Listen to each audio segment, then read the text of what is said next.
अस्सलाम वालेकुम। अच्छा जी, ब्लैक बेस के साथ बड़ा खूबसूरत सा बॉर्डर्स का सेट है, बड़ी प्यारी सी स्टाइलिंग है।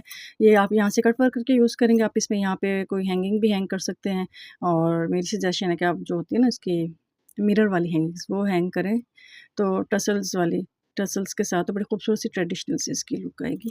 अच्छा जिसके साथ आपको 27 इंचेस तकरीबन ये जो है ऑलमोस्ट आपको दामन का बॉर्डर मिलेगा, 2.5 गज़ आपको ये वाला खूबसूरत सा बॉर्डर मिलेगा। ये थोड़ी-सी ग्रे स्टोन में, नील वाला वाइट नहीं है, हल्की सी ग्रे स्टोन में है और इसके साथ आपको 3 ये एज़ अ बटन जो हैं आप इसको ये वाले मोटिव्स मिलेंगे, एज़ अ बटन भी यूज़ कर सकते हैं और स्लीव पे 2 को स्लीव पे यूज़ कर लें, 1 को आप उधर यूज़ कर लें, नेक पे यूज़ कर लें। इट्स अप टू यू कि आपकी डिज़ाइनिंग कैसी है।